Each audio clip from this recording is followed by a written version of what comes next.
are pretty one, Ulysses.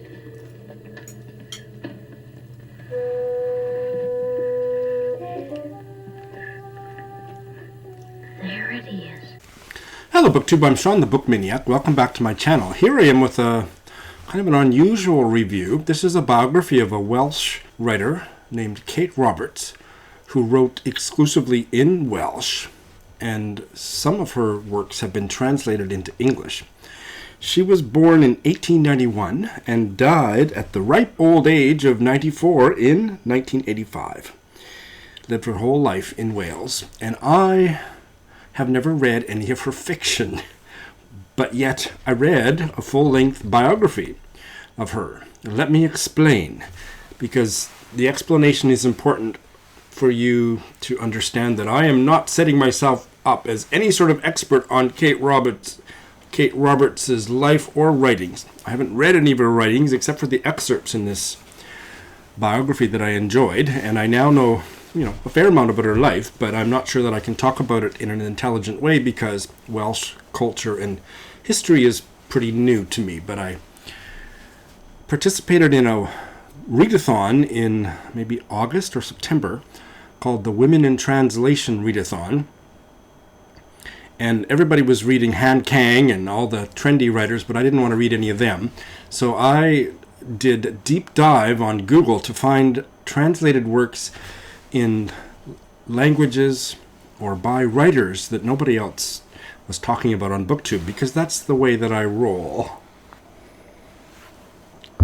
And I kind of had an aha moment. Hey, Welsh! I bet there's some Welsh writing in translation by women writers, so I found some.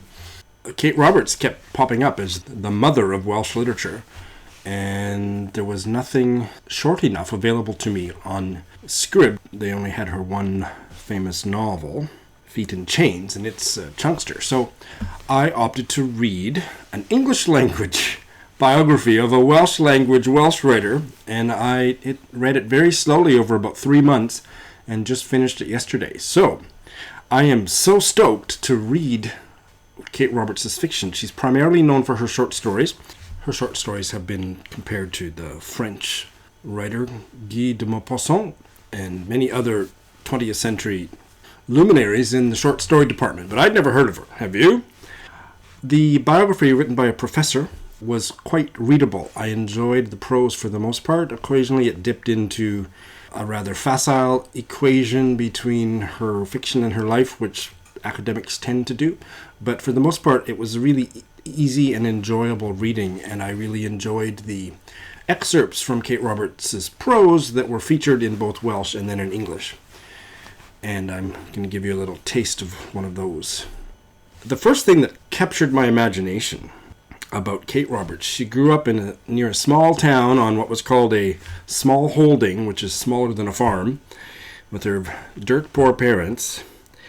And in the house that they lived in, which was really old by that time, the hearth was made of half a gravestone, and then, in fact, half of the gravestone extended.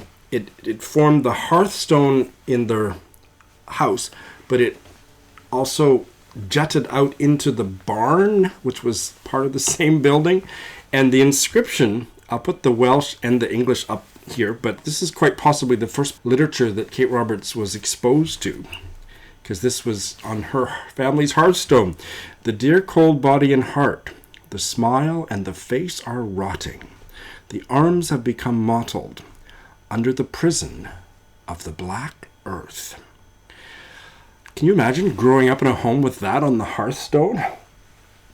I'm actually not going to say too much about her life. Her life was in some ways quiet. She was a Welsh nationalist. She was a teacher. She did some acting and some playwriting, and she married a gay guy.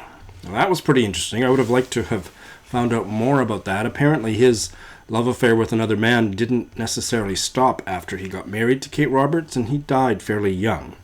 And she lived the rest of her life. I don't know if it was an open relationship or to what degree she knew about his homosexuality or whatever, but I'd love to know more. But she never married again and never had any family, and published a few novels and short story collections and some of her plays, and she and her husband owned a newspaper company, and she did a lot of things for Welsh nationalism and Welsh language education in her life. But her fiction apparently is wonderful. Now, I really enjoyed the small excerpts that were quoted in the biography. Grammich, if I'm pronouncing her surname correctly, I couldn't find anything on the internet to help me. Grammich says that the translations of her fiction into English by English language translators are very inadequate, but Grammich is the one who has translated her novel, her 1936 novel, one of her very first books. Feet in Chains is the English title, and it was translated, at least the newest translation from 2012, was translated by Katie Grammich. So apparently it should be really good. It's the one available to me on Scribd. It's 300 or 400 pages. I'm looking for a buddy reader, early 2019 for that. And her short stories are hard to find. They're not necessarily in print in English, but there are used copies, and I want to read them because they sound amazing. The description of her fiction reminds me of some ways of Alice Munro.